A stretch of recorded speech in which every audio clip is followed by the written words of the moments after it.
Good evening, ladies and gentlemen. Tonight we welcome you to the Town Council Candidates Forum here in Cape Charles, Virginia.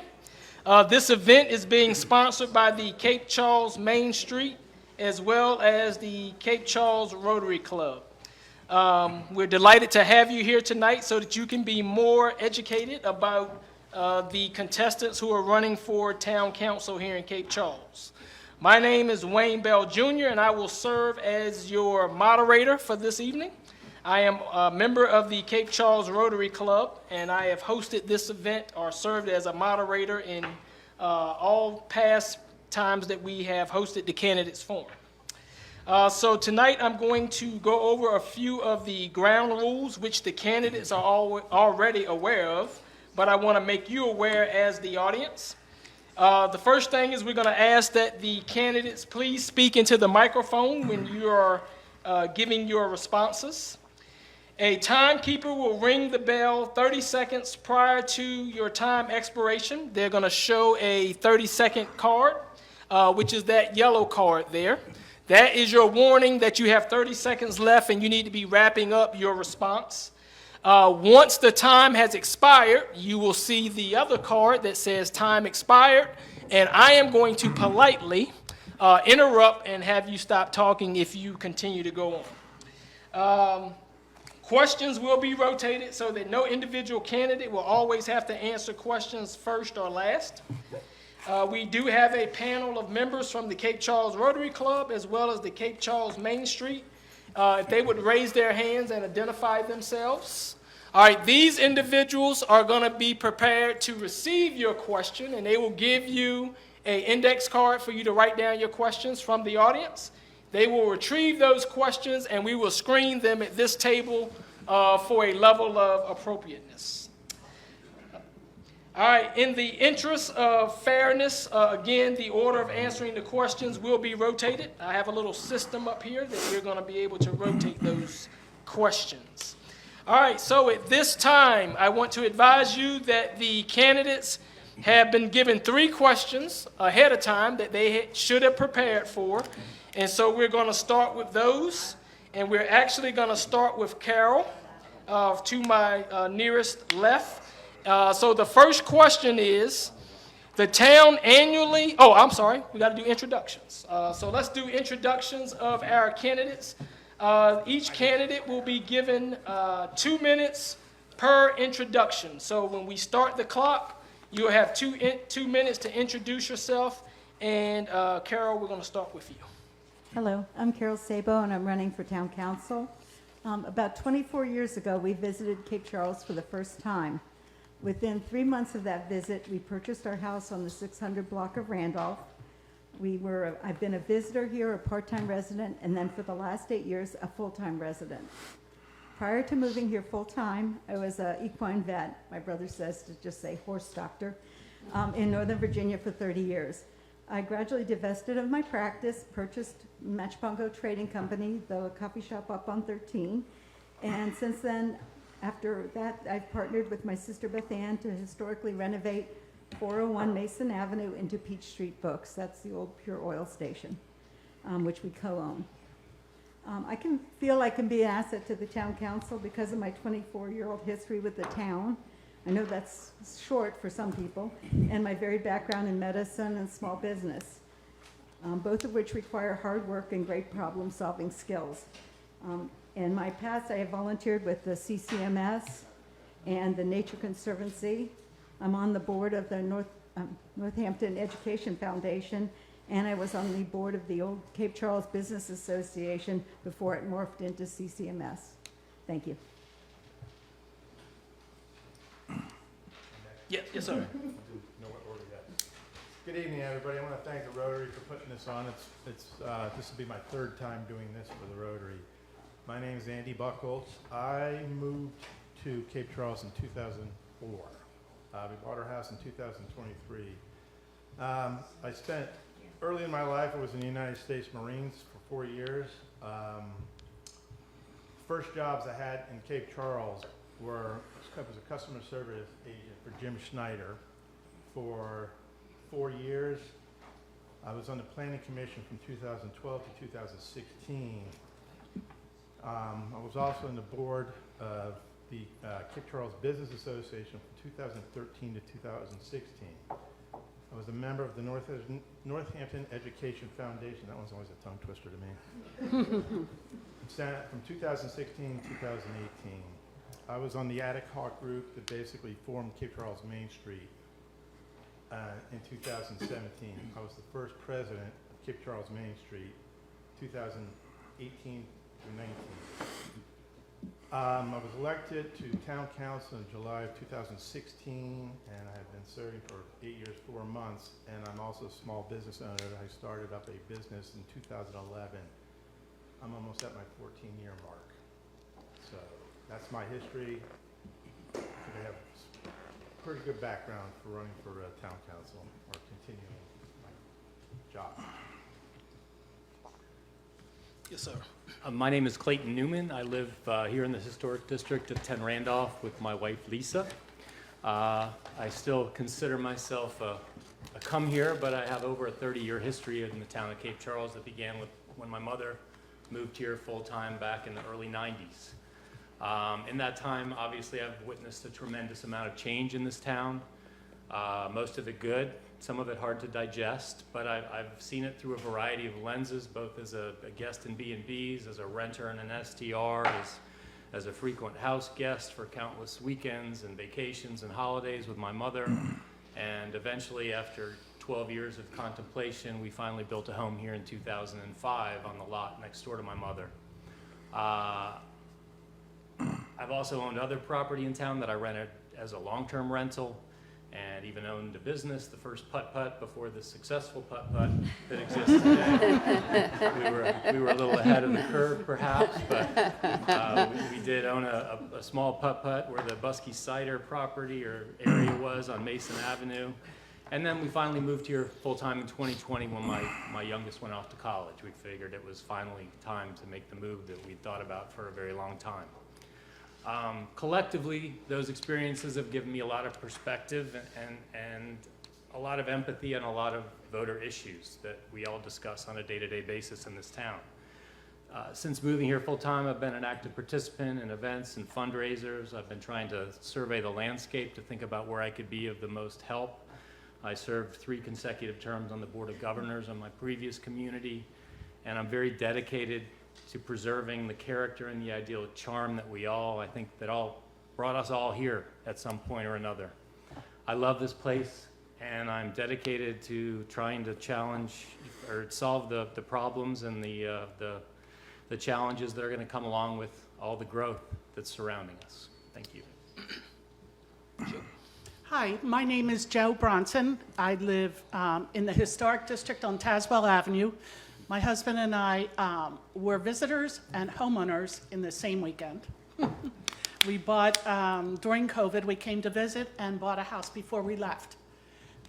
We love it here. We have an absolute passion of this town, just like everybody else. My previous life, for 40 years, I was a licensed professional engineer. My specialty is bridge design and highway design. If anybody goes up north, right outside of New York City, there's a structure called the Pulaski Skyway, which is the most beautiful structure you'll ever see. And I had the great pleasure of working on 108 spans of that bridge. I have 3 children, 3 grandchildren that I miss terribly. We volunteer when we can. I volunteer at the Historic Theater. We do the stage moving. I'm a docent at the theater. At the museum. And we just like gardening, and we like people, and we're out on our porch, so stop over anytime. My name is Mark Ussery, and I first want to thank our sponsors, Main Street, and also the Rotary Club for putting this on, and thank those that are here, think of you all that are here tonight, and those that are online, for taking the time to find out more about the candidates. Appreciate that. My experience with Cape Charles began in 1996 on a weekend to help some friends move furniture, and it wound up with a potluck the next night of about 35 people to meet the new folks in town, and I decided that night that I wanted to make this permanently part of my life. So in 1996, bought the first house, had a couple since then, currently live right behind the post office in a coral-colored house. I love gardening. You may check that out. You're welcome to walk through it whenever you'd like to.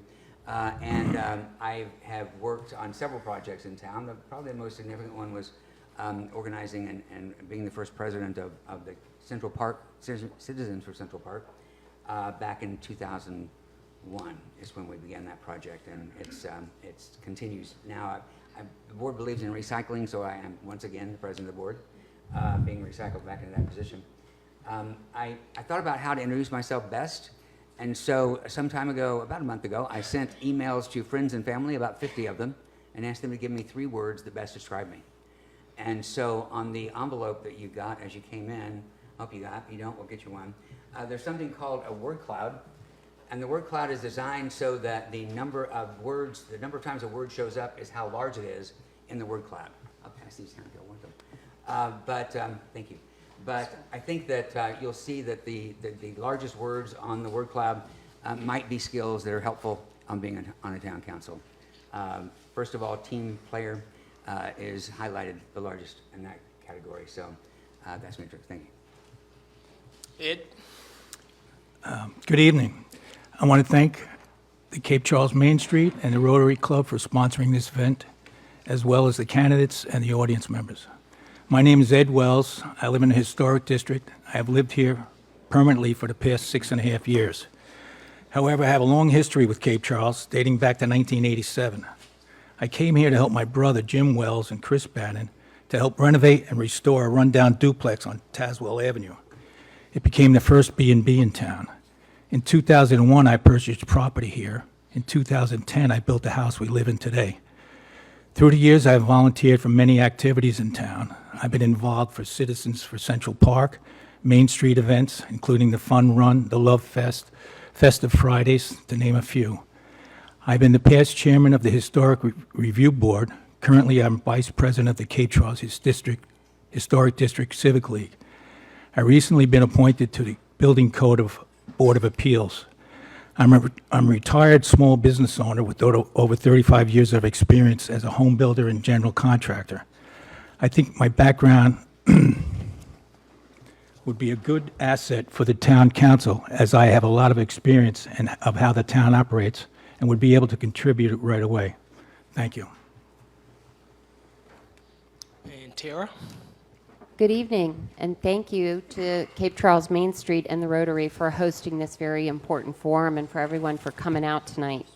I'm Tara Ashworth, and I hope to earn your vote for Town Council.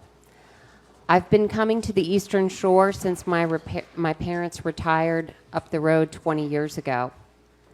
My husband and I were married in Cape Charles, and since that day, we've dreamed of the time that we could make this our permanent home. Hey, Marty. Good. We became homeowners here in 2018, and we decided to move our 4 children here in 2021. It's safe to say that our hearts are in Cape Charles. After we settled in, my husband and I got busy getting involved in the town. I serve on the boards of Cape Charles Main Street and the Memorial Library.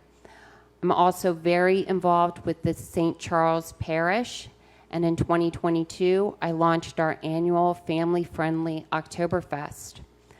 I'm running for town council to bring my unique perspective as a parent raising our family in Cape Charles to the hard work and planning that needs to be done as we determine the future direction of this town.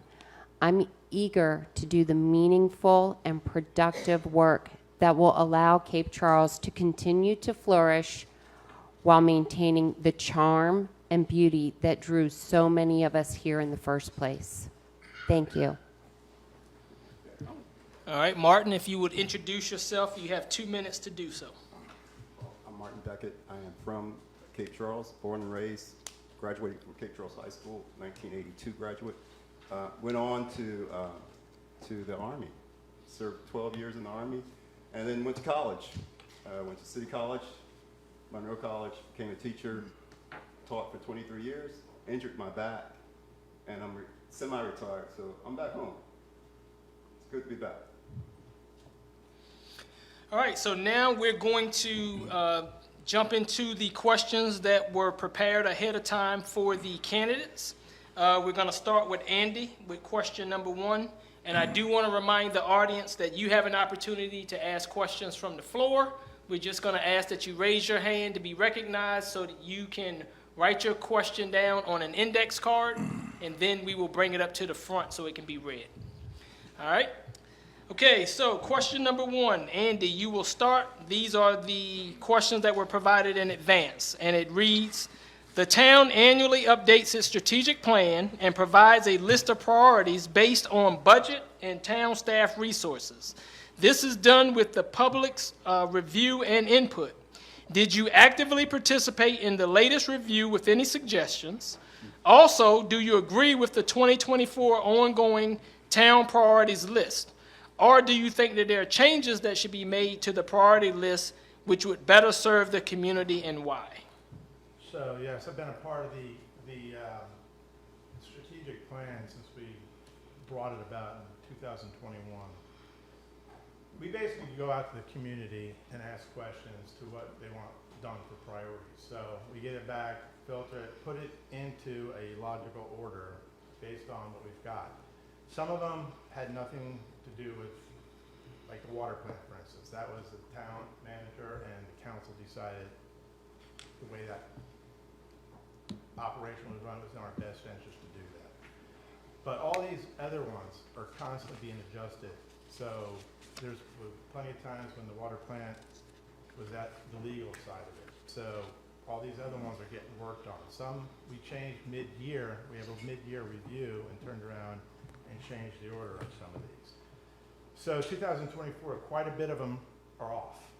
And we're already got the bottom 4 already in the top 10. So we're going to have some new ones to put in there once we go through this whole strategic planning again in the early part of the first quarter of 2025. So yeah, I had pretty much a lot of input on it. Okay. Clayton, and we're just going to rotate in order and work our way back around. So I participated in that. I did fill out the survey, and I did attend meetings and tried to foster conversations about the priority list as it was presented to the town and its stakeholders in the annual survey. I made a concerted effort to get people to respond and get involved. I think all too often in this town we don't really get involved until something irritates us, and that creates its own kind of atmosphere, obviously, for many meetings that occur in this room. So I'm really a big proponent of trying to get people to respond even in positive ways. I think we all experience, that solicitation for a review of some product that we've purchased where we have no issues with it, so we delete it or throw it in the trash. But I'm trying to get people involved and be more involved in that whole process. I got involved specifically around the potential for SDR regulations and ordinances, which I believe we're on the right path with right now. But I was concerned about some of the narrative surrounding that, and I felt like I needed to get involved and sort of start a dialogue amongst stakeholders and people in the community to really take a closer look at everything involved in that issue. I do feel like the 2024 list of priorities pretty accurately reflects where our attention should be focused right now. To Andy's point, we've struck off a lot of those things, and in doing so, we will free up a lot of resources, namely the fact that we've sold off the water plant is going to provide a lot of opportunities for us to invest in other infrastructure and improvement projects that will elevate to this list. In terms of future focus, I think we need to elevate, certainly most importantly, the Harbor Railroad Area conceptual plan and renegotiating our revenue agreement with the county so that we get a reflective share of the things that are produced within our municipality. All right. Joe? Yes, I actively participated at town council meetings and through follow-up email to provide comments on the strategic plan, most specifically, though, on Appendix B.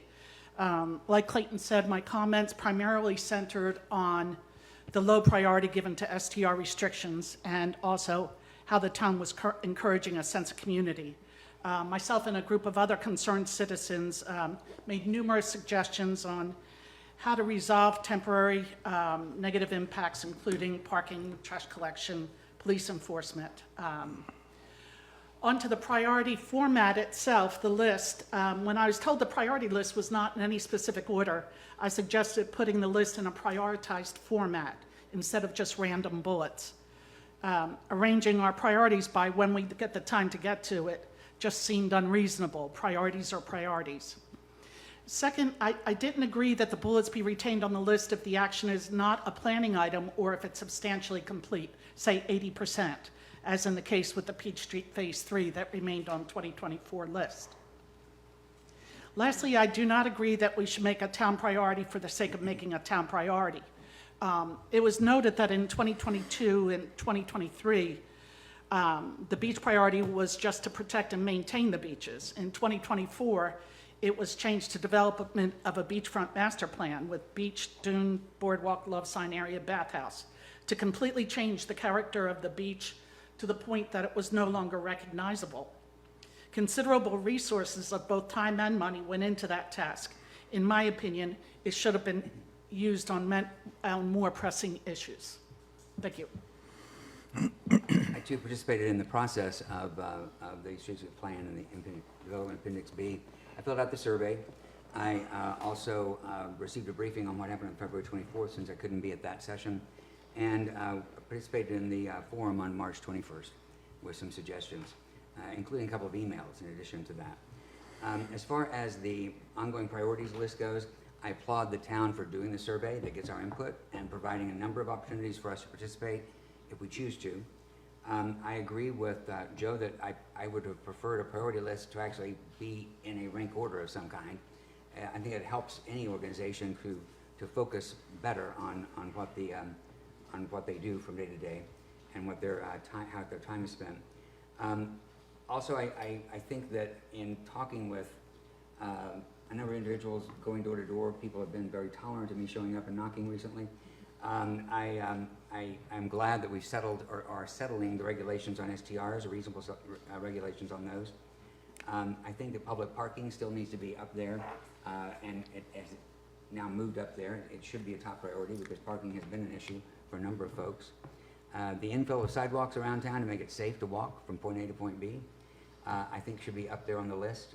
I think that restoring and maintaining the tree canopy of Cape Charles should also be a consideration. Not telling people what to plant or what to cut down or getting permission to cut down, but suggesting trees that would be appropriate in the double strip in front of our houses to help with that tree canopy, because trees do so much to add to a community.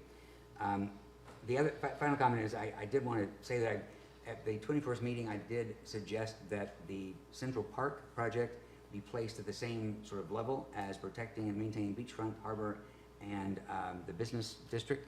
And it wasn't in the plan, or it is not in the plan that's posted online. So hopefully that can get put back into a prominent place in our priorities. Thank you.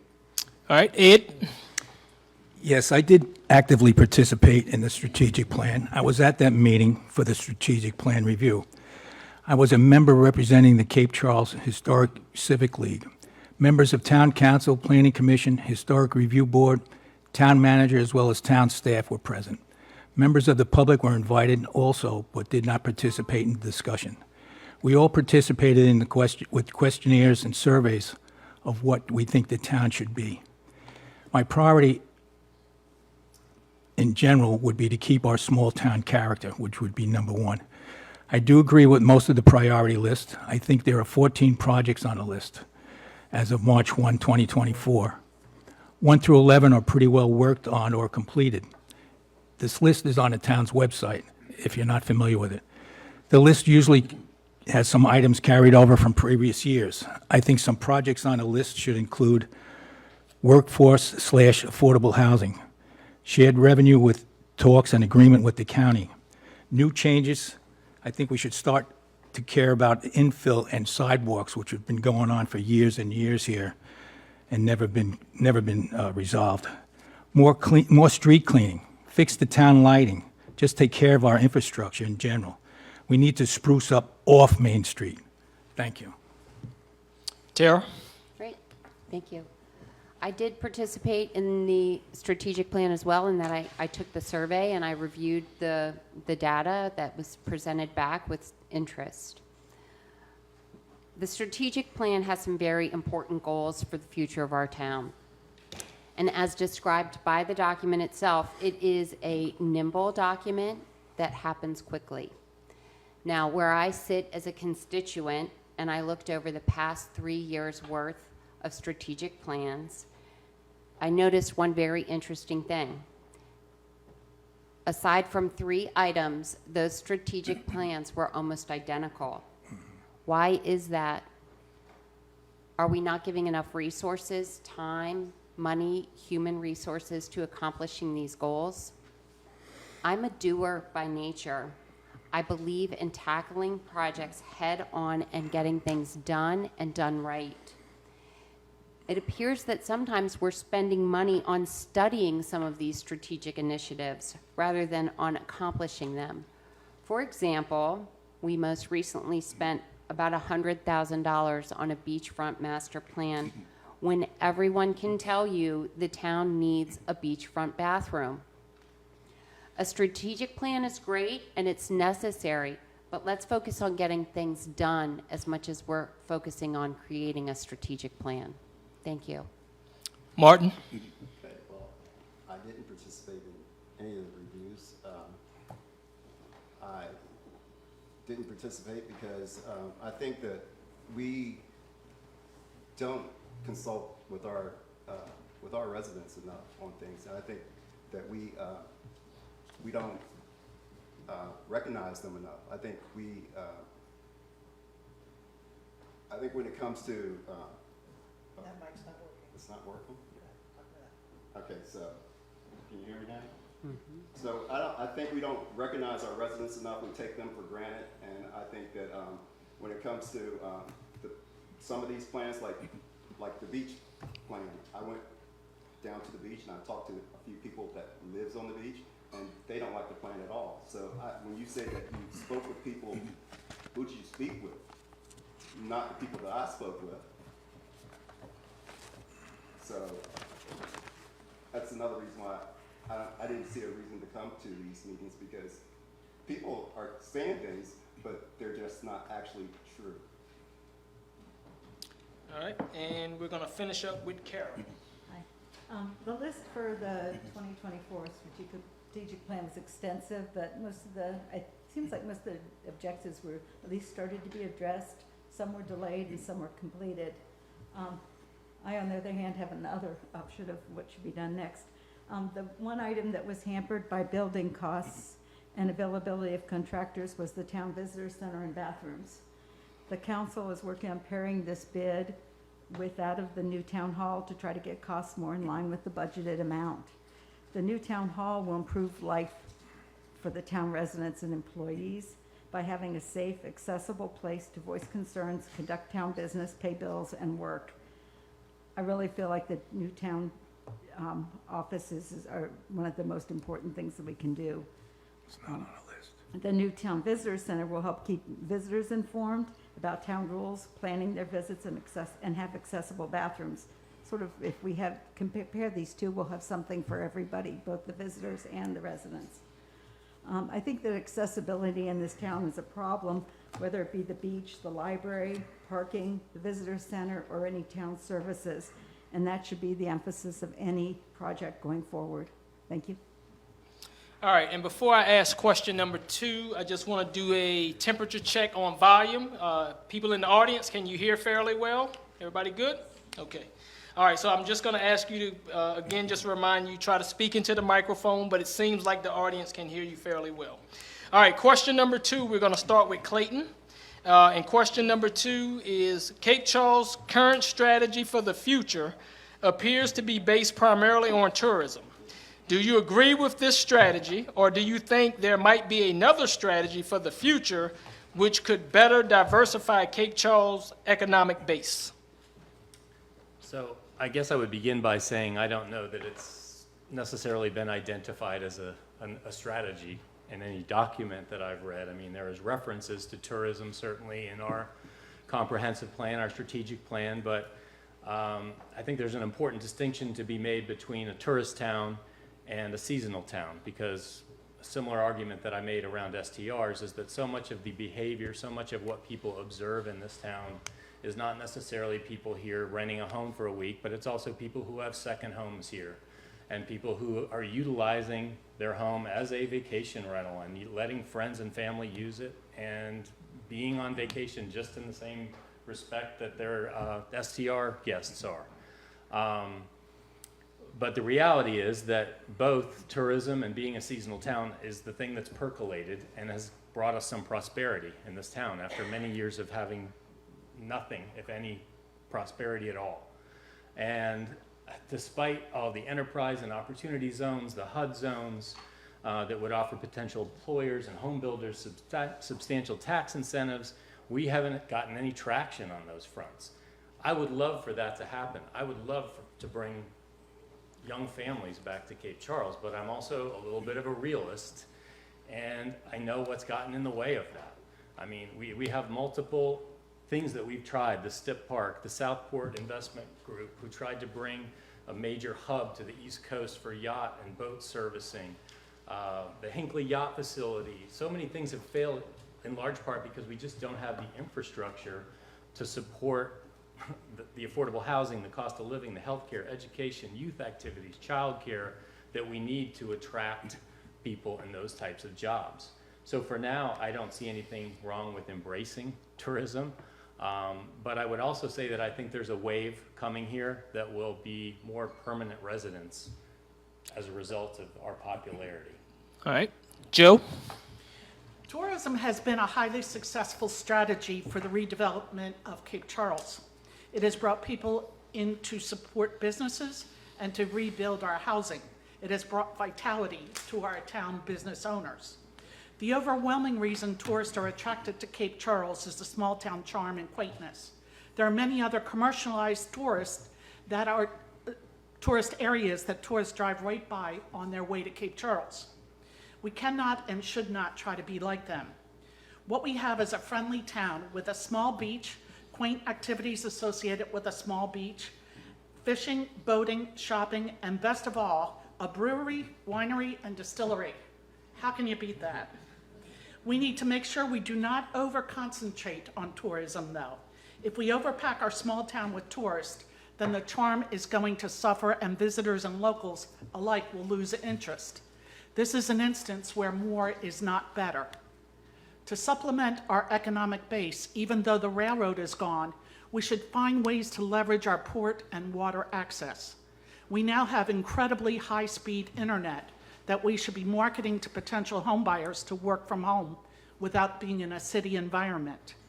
Putting all our eggs in one basket, namely tourism, is especially dangerous when you consider there is currently no plan B. What happens if and when the tourism industry dries up? The grim reality is I don't see any faster way to have our town economy return to the state it was in the 80s than to rely solely on tourism or make tourism so rampant that people won't want to visit anymore. Thank you. Mark? Thank you. I think that research has taught us that you support those that are there already. So I think we support businesses that are already here and see about expanding them, what we can do to be assistance in expanding them, what the business community needs. I think that right now we are a tourism type town. That's what has brought back restaurants and full storefronts on Main Street. And I appreciate that as now a permanent resident. I appreciate it as a part-time resident before I moved down. So many benefits from the tourism industry, and that's those that have bought houses and fixed them up to make short-term rentals, or bought houses and fixed them up to move in permanently. But looking down the road, I think that we've got to look for a plan B. I think we're not wise if we don't. And I was happy about this question because I started doing research on it, and there are all sorts of ideas out there for that. In fact, there are sites, the Rural Economic Development Resource Directory, the USDA-funded rural development centers, rural development innovation centers. There's any number of sites and any number of programs and any number of successes and some failures that towns have tried. So I think as we begin to look at Plan B, we research the options, we look at the success stories and the failure stories, and we collectively come together. I think all the research indicated that it's not a one-town thing, it's more of a regional thing. So embracing the county, embracing Accomack County might be the best way to go as we look for a regional development option, but particularly go beyond our boundaries and include Northampton County. Ed? Okay. I believe in the town's strategy based on tourism. Tourism is a double-edged sword. I know it brings in tourism dollars for our small businesses along with our town and county coffers. It also has negative effects on our town's quality of life issues. It has increased our home assessments, in turn increased our taxes and rents. It also increases the strain on our infrastructure. The town has to hire more people, police, maintenance personnel, office workers, so more revenue is needed to cover the costs. I think the town needs to find, Jesus Christ. I think the town needs to find ways for affordable housing. Right now, people can't afford to live in town. I think by forming a plan for the railroad property may be the answer. Hopefully, it brings in more year-round businesses to help balance with the tourism industry. The other alternative is to either use any town property along with the county, if necessary, to seek developers to build workforce/affordable housing. More year-round residents will help support our town and businesses to thrive. Thank you. Tara? Thank you. Our small town has certainly done well by hitching our economy to the tourism industry. A cursory review of our town budget will show that over the last 10 years, tot taxes have increased more than sevenfold. That's now close to $700,000 annually, and that's not an insignificant amount of money. There's some trickle-down positives and negatives that come from tourism. I'm going to focus on the positives. It encourages business growth and provides jobs. It supports local cultural events and the arts. It funds nonprofit activities, and it underwrites fundraisers. To twist the phrase a bit, it's not exactly a bad way for a town to make a living. Tourists are inherently attracted to our small town charm and unique quaintness. One of our goals should be to turn tourists into full-time residents, the path that many of us even up here, forged. We should be welcoming and encouraging in that regard. The way not to have tourists become full-time residents is to put yard signs out that essentially say, "We don't want you here." I will support initiatives that will provide for the economic success and stability of the town.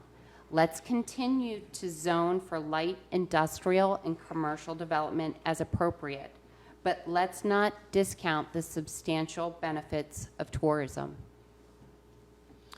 Martin? Okay. First of all, the yard signs never said we don't want you here. It says limit short-term rentals. And next of all, the short-term rentals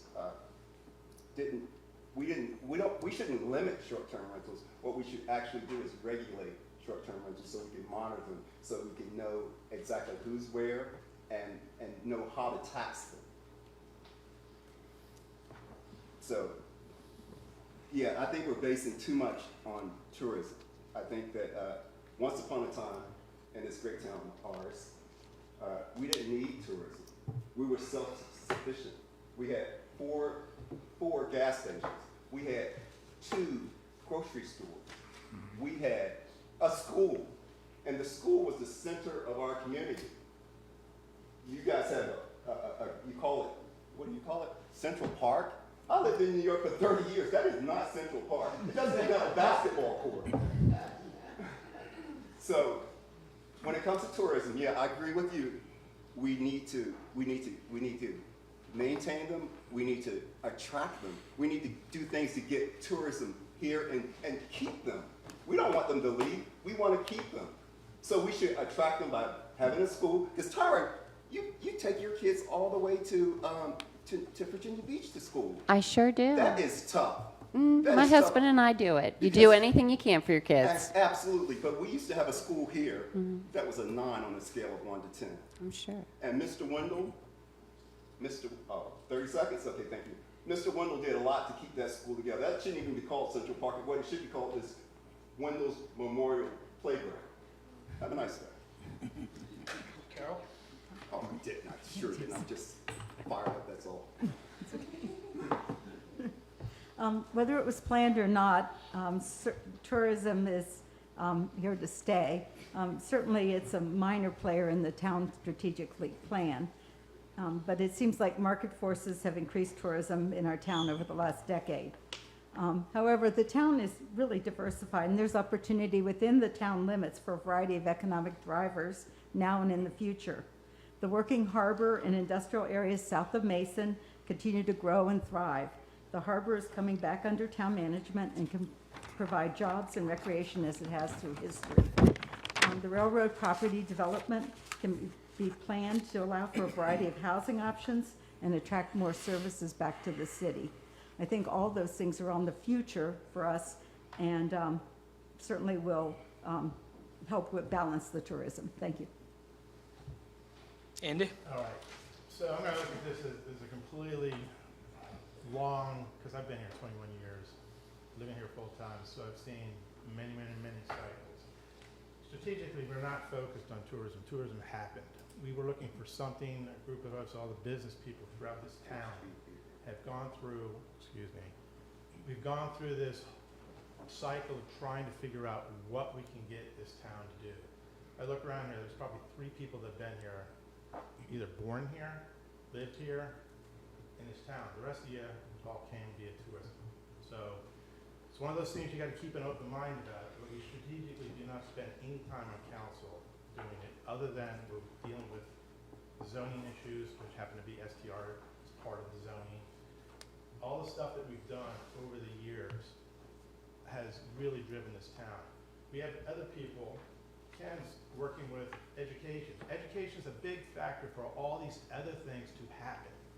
So they between Accomack and Northampton County, University of Old Dominion, and Wallops Island have 50 kids that are going to be doing basically education that deals with Wallops Island. So you want to talk about something that's going to drive families here? That way. So you got to think a little bit outside the box. Tourism is going to be one of those things that goes up and down. And, you know, plan B, plan C, plan D. With what's going on here, we're going to be fine. We've got a lot of driving force coming from multiple directions. Workforce housing's in the works. We're waiting on, you know, hopefully the economy gets better and drives the prices down so these rents are not so high. So there's a lot going on. Reach out to anybody. Reach out to anybody in council, anybody who's doing this stuff. Reach out to people on the Rotary.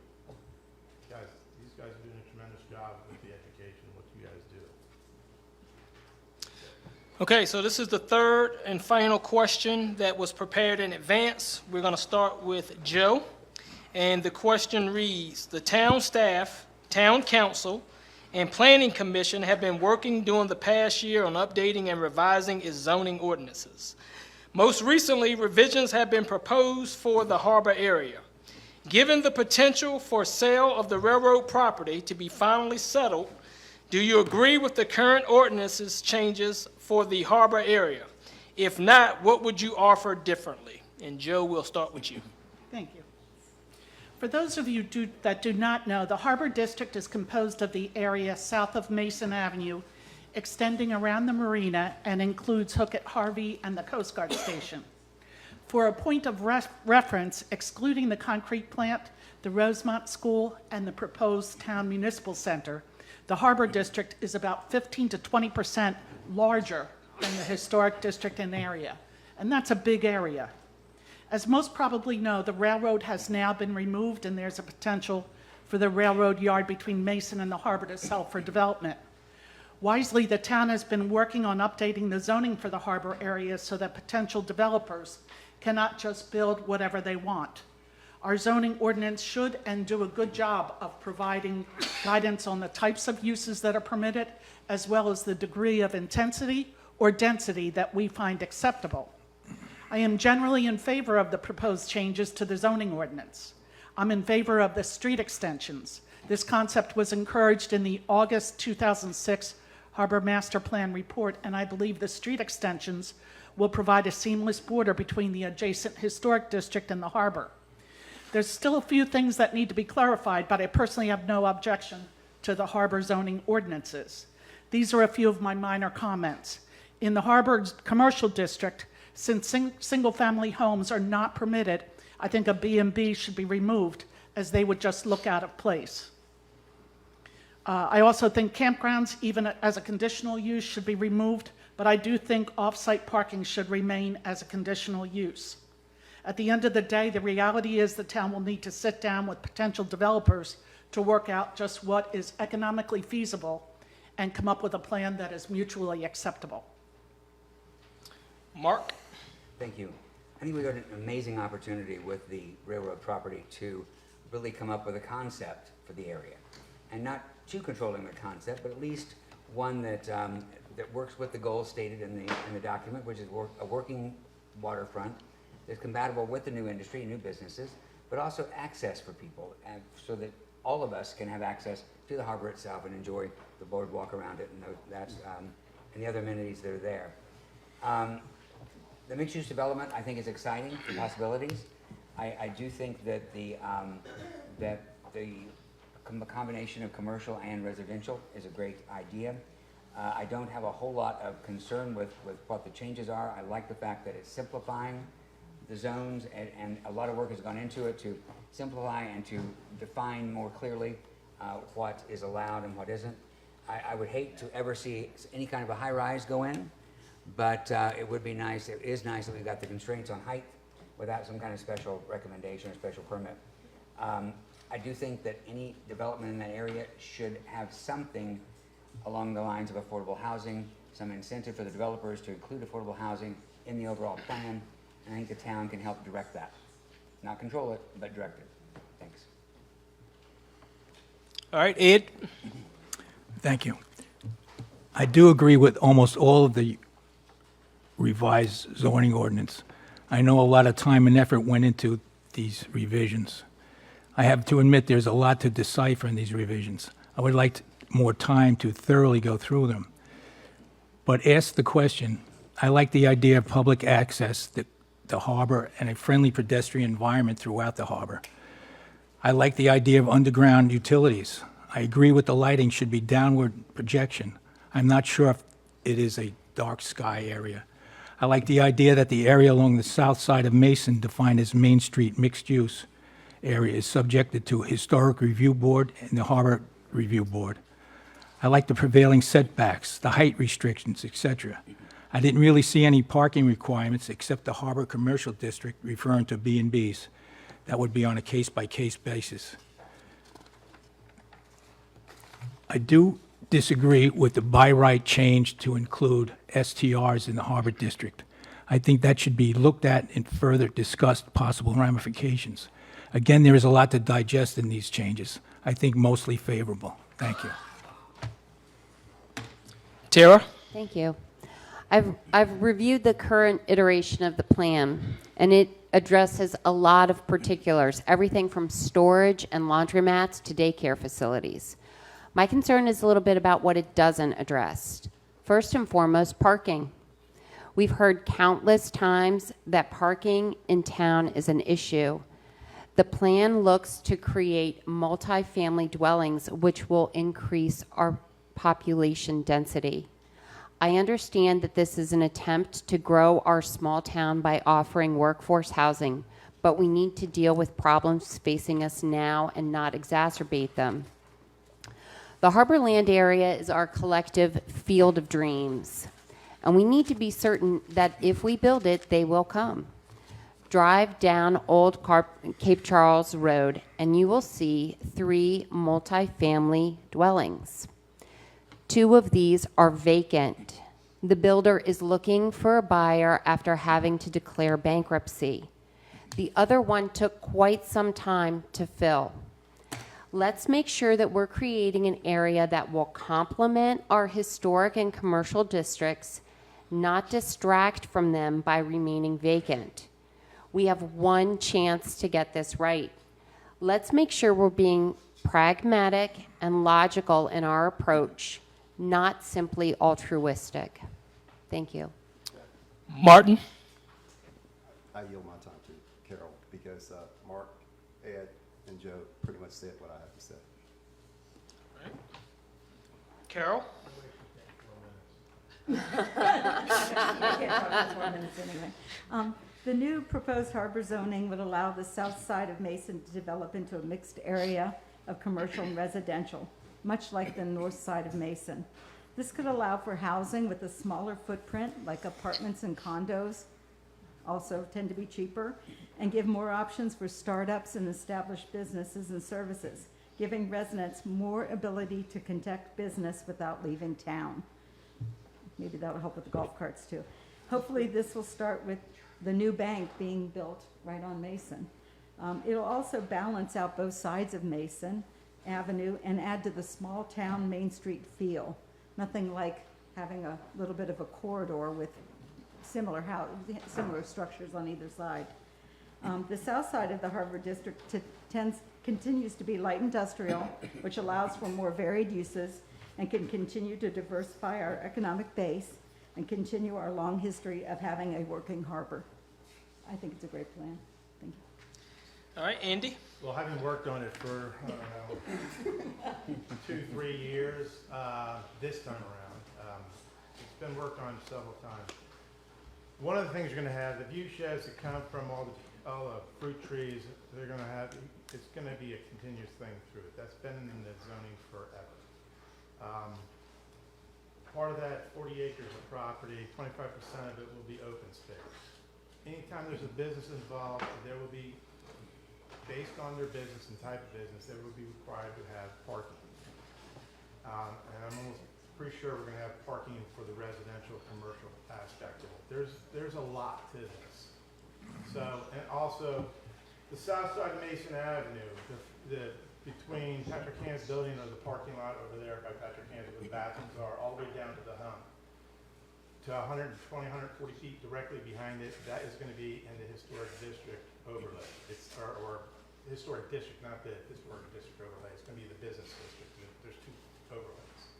So that portion of it will mirror Main Street as is. Then the Harbor District starts behind it. So the Harbor District is starting a little bit further back. So if you know where our parking lot is in the back where the gravel lots are, so where it hits the, gravel hits the grass by the condos, that's basically the line you're gonna draw. So it's been a lot of hard work, I'll tell you. We've had many, many meetings on this. Is it done? We've got some stuff to button up, definitely. So we're almost there, and that's gonna come off the list next. Clayton? Thank you. So it's very early, even though there have been a lot of conversations that have been had, but I mean, the eventual sale of that property is going to afford us with a lot of potential opportunities. And to Tara's point, now's the time to kind of get it right. And what a wonderful luxury it is to try to do this stuff beforehand as opposed to afterwards, when we have to then retrofit rules to fit our existing community. But there's tremendous opportunity, and a lot could go right, a lot could go wrong on 42 acres when you consider the size and scope of that area. But I love the view sheds being maintained on the north-south streets. I love the mixed-use commercial residential, similar to Patrick Hand's buildings on the south side of Mason, with similar height restrictions, needed space for commercial growth, and a more of a service economy as opposed to the tourist-focused retail that we have currently on Mason. But as we develop not only the municipality of Cape Charles, but the surrounding areas, Tower Hill, Kings Creek, up and down 13, those people are going to come to us for goods and services, and we need more traditional businesses that Martin was more used to seeing here, doctor's offices, barber shops, you know, more conventional things, and we need a place for them, and this will afford us that. I like the Main Street mixed use on historic and enveloping that into the historic district guidelines. And I like the light industrial designation as well, so that we can have industries that do not detract from residential desirability. It's all very preliminary, and this is just zoning. At some point, I hate to say these evil words, but we're going to need a master plan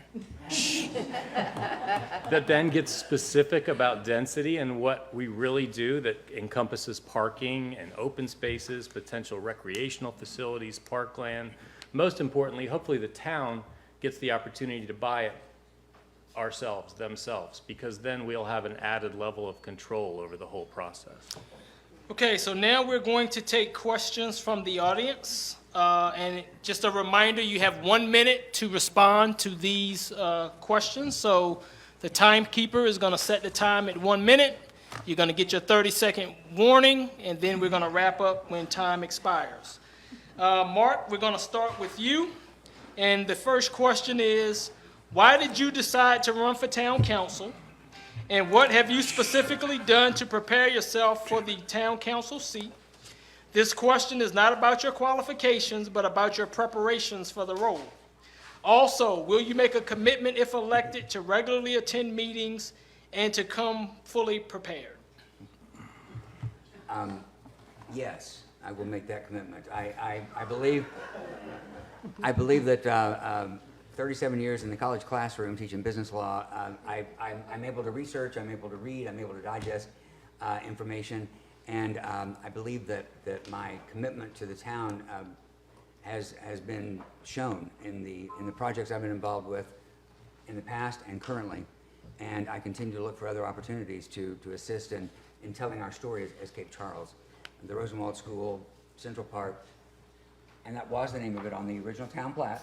It was called Central Park, but I look for opportunities to help the town and to be of service to those who live here. All right. Ed? Yes, I will make a commitment to make all the meetings. I did serve on a historic review board for 3 years, and I don't think I missed one meeting in that time, except for maybe an emergency. I'm not even sure that I did that. I think I'm up for the task. Okay. All right, Tara, and again, I'll just read the question again. Why did you decide to run for town council? How did you prepare yourself? And do you plan to regularly attend meetings and come fully prepared? Absolutely, I plan to attend every town council meeting and come fully prepared, without a doubt. What made me decide to run and why am I sitting here today? I'm a parent. I picked up stakes in Northern Virginia after living there for 13 years and moved my whole family, my husband and I did, our 4 children here. We are committed. We're invested. I want to see Cape Charles continue to thrive and succeed and be a safe place where you raise your family. Thank you, Karen. All right. Martin? Well, am I committed? I think I'm as committed as everyone else here, but I do have a bad back. I have to admit to that, and that's the reason why I was late today. My years in the Army and my years, I was in a bad car accident in 2017, so I don't know if that's going to allow me to actually serve this time, but I will be back next time. That's honest. All right, Carol? I think I have a unique perspective from being a business owner in town who also lives in town. That's a pretty rare occurrence here, and so I can sort of see both sides of the coin, both from the business owner's perspective and as a long-term resident. Thank you. Andy? Yeah. In 8 years, 7 months, I missed one meeting. I think I'm fairly committed. Been doing this a long time, and I want to continue doing what I can for this community, what I've done for the last 15 plus years, all the different organizations I've been to, from planning to the Education Foundation, to Main Street, to Business Association. I'm fairly committed, as you can see. Clayton? I can certainly commit to attending the meetings, and as to the why, I do feel like Carol, that I have a lot of perspective and that I have things to offer. I'm a consensus builder. I think I can work well to help us work towards the solutions that we need to find on a number of different issues. Since making the decision to run, I have spoken with about everyone I can think of, from past council members to current council members, town staff, longtime residents, people who've been here for generations, to try to further and challenge my understanding of the way I view things, which I think is an important part of the job for anybody who sits up here. But that, I'd say that's the gist of why I'd like to run. Joe? Why I'm running for town council, I guess I just have a passion for this town, like everybody else does. I'm just passionate about this town. And I feel that maybe in the last couple of years, things have changed, and things are just a little out of balance. And I hope to bring balance back to the town. I think we're all saying the same thing. Everybody here is saying the same thing. We want to have a great town, and that's why I'm running. I'm committed to this. When I agreed to run, I decided that I'd have to make that commitment, and I will. I promise I'll do the best job I can. Thank you. All right, next question, and we're going to start with Ed. Where, this is in reference to sidewalks. Where are the gaps in the sidewalks? Who should pay, and who should construct the sidewalk gaps? This has been going on for years, and there's one big proponent in town, her name everybody probably knows already. But, I don't see her here. This is a big problem, and finally, I think they're putting a sidewalk on the west side of the park. Finally, bids have gone out, I understand. As far as the infill on the other properties, I'm not sure where I fall on who should pay for it. I don't know if the homeowners should pay for it, if the town should chip in for it, or VDOT, since they control our streets and sidewalks. Between the three of them, they should come up with the money to do it. Tara? That's a long question for 1 minute, but I'll try my best. We absolutely need to fix dangerous sidewalks. Strawberry Street, for example, is awful and needs to be repaired. I think town council needs to work in tandem with everyone that is responsible or has a stake in the ground in making sure that that gets resolved. VDOT, the homeowner, all of the taxpayers who are walking these streets want to have safe and comfortable sidewalks that they can enjoy. I don't think we should turn around and make this an incumbent on a homeowner now to put a sidewalk out that they didn't have to in the past. But we need to make sure that our streets are walkable. Walkability is important for us and certainly is going to help with some of the parking issues if people are able to walk the town safely. But I do think Strawberry Street needs to be addressed immediately before somebody gets really hurt. All right, thank you. Martin? I'm 6'3". I think trees hit me in the face is more important than cutting sidewalks. My parents have had no sidewalks on our street since 1966. We are not doing sidewalks. We're grandfathered in. All right, Carol? The gaps are along Big and along Tazewell. There's a really bad, uneven sidewalk. I don't know if you guys have dealt with that one. But I think that the homeowners should not be responsible for this. I think that first of all, I think that they need some input into it because, again, they've been living without sidewalks for a very long time. So I think that we maybe need to involve them in the decision-making for sidewalks, like Martin. But I do know that the town has been really responsive to sidewalks. The one on Washington was uneven and somebody tripped. Within a very few weeks, they had that repaired. It's not perfect, but it really helps. So the town is responsive. All right, Andy? We've been very responsive. Over the course of my time at council, this is probably repaired sidewalks 3 times. Mason Avenue was a disaster. People were tripping and falling. A lot of those things got cut down. You'll see the marks on the sidewalks. Strawberry Street and Peach, well, Peach is new, or most of it. We haven't, basically in our camp program, it's been pushed out. It's just the sure dollar that's attached to it. We're going to have to do these in sections over a long period of time, just the sheer volume. You guys got to realize we just got black. not in debt. So that's one of the things. We didn't have money before. We're starting to get money now, so in the future, we will probably start seeing some infills now that we can afford it. Clayton? So it's obviously a very complicated question in that the whole infrastructure conversation about where VDOT's responsibilities stop and where the towns begin and where the homeowners begin. I mean, we've got probably 30 tree stumps where VDOT's come in and taken out trees and then left a stump for somebody else to clean up. Our streets don't drain because of the buildup of brush and debris, and we get a once-a-year street cleaning. So I know we're talking about sidewalks, but it plays into a larger issue of who's really responsible for that infrastructure. I guess I don't see it going on the homeowner, especially when, we got a whole new sidewalk from VDOT when they did the most recent round of infill and repair. But I suppose it has to go on the town, but just to bite it off a little bit at a time. Okay. Joe? So I agree with what's been said. I think that sidewalk connectivity is very important.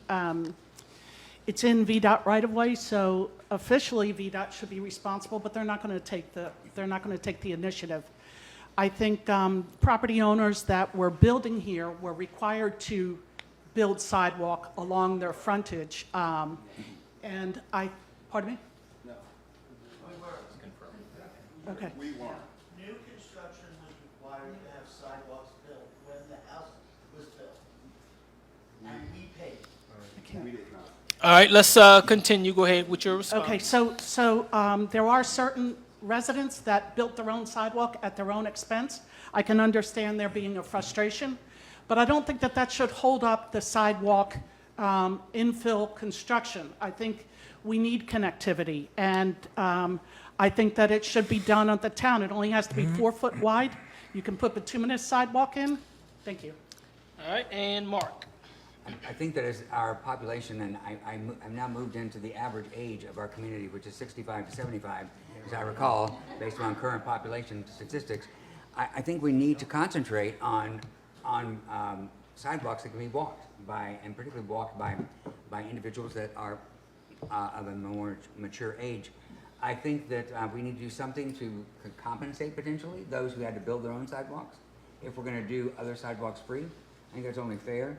But I think that the concept of a walking community, it's actually how we got the money for Central Park when we applied for that first grant. That was an alternative transportation grant. It allowed us to do the park. It allowed us to do Peach Streets and Washington Street. That was all a grant from the federal government, and those grants are still out there. Maybe not as plentiful as they were, but I think we can get some grant money to do those sorts of things. All right. Okay, so for the next question, we're going to start with Tara. And this question is, regarding the beachfront master plan, bathrooms at the beach have been identified as a top priority. How do you feel about these items as well? Accessibility, access to the use of the beach and boardwalk, dun size, erosion, blowing of sand across Bay Avenue, etc. Well, somebody must have listened the last time we had a forum, because those were the exact issues that I thought we should be focusing on, and only those issues. The beachfront master plan is a lovely plan.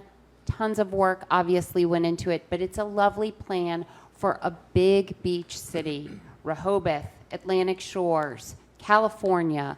It is incongruous with our small town charm. We need to fix our bathrooms, we need accessibility onto the beach, we need to retain our dunes, and we need to manage beach erosion. That's it. We don't need a multi-million-dollar makeover of our beachfront.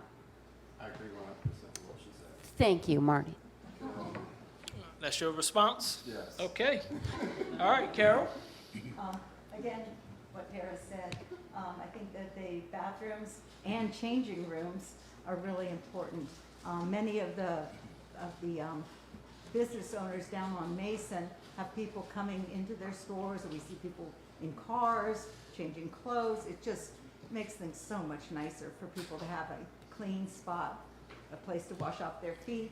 And I think that should be the emphasis of the entire beach plan: safety, accessibility, and clean bathrooms. Andy? All right, so the beach master plan and the whole beach thing is just continuation on the current trails that we have. So the trails that we basically have worked on with the park, Washington Peach, it's just a continuation. This is where we're going with these grants on this particular one. So speaking for myself, being on town council, we heard you. We're only 75% of you did not like it. So we're going right back and coming up with the things we need to work on to make sure it's with what everybody wants. So that was a first blush. It was not, this is what's going to happen. This is, hey, this is what we took all your ideas and this is what they came up with. So overkill, we're going to bring it back down. Clayton? I could take an hour on this one. Is that okay?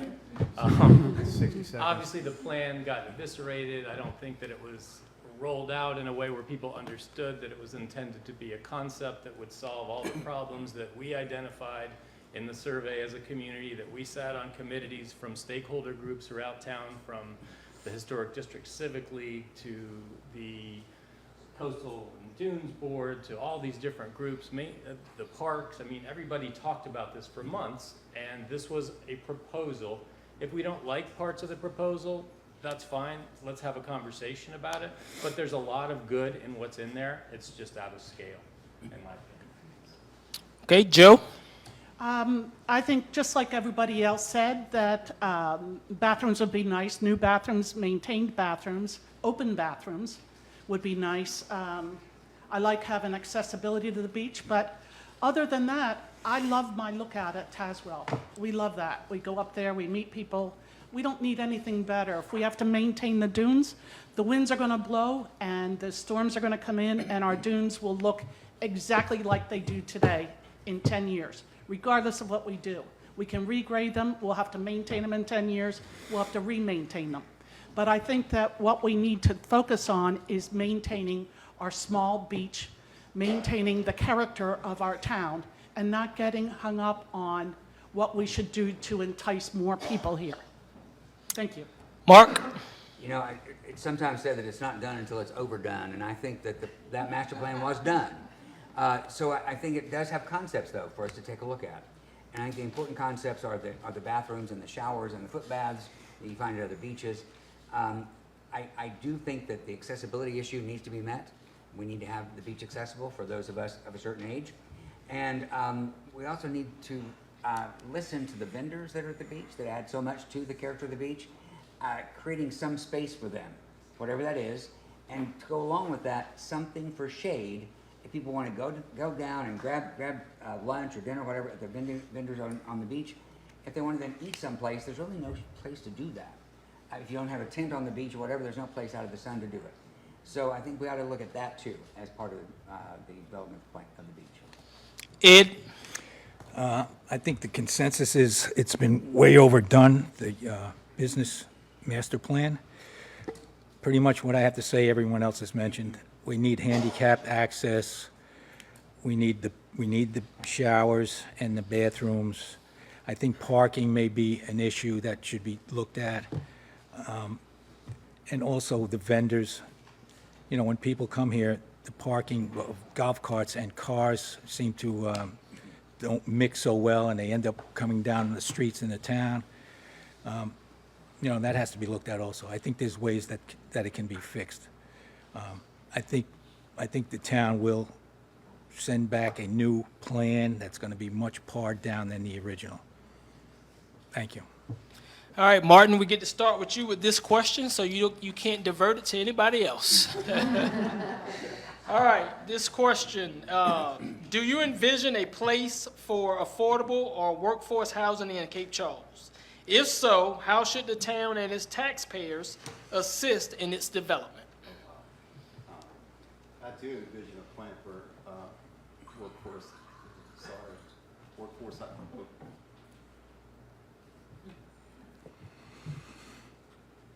I do envision a plan for workforce housing. Taxpayers could possibly, I guess, come out of pocket for it when they're actually in those workforce houses, and I guess, yeah. Okay. Okay. Carol? Yes, I think that that new mixed residential with the smaller apartments on the south side of Mason would be a great place to have that kind of housing. I think that we can do what Northern Virginia does, which was with any development, they ask for proffers, in which case certain amount of the housing would be designated as a certain size and a certain cost and to be reserved. I don't think we do a lot of proffers around here, and I think that's time we start, because Northern Virginia uses them pretty aggressively, and they really help. Thank you. So we're already working on it. Bay Crossing that's over on Casad Parkway is, if you all know where it is, it's basically over by the quadplex is over there. There's, I think, 17 acres roughly, or in that general area. Basically, they're working with DHCD right now, looking for grants from the state of Virginia. They're also working with other parts in the state to deal with helping out fund or get grants to build such a project. They're also trying to keep these rents at a reasonable rate. Right now, they're a little bit escalating 125 to 150% of salary, which is nuts. That's going to be tough for people to bite off and rent.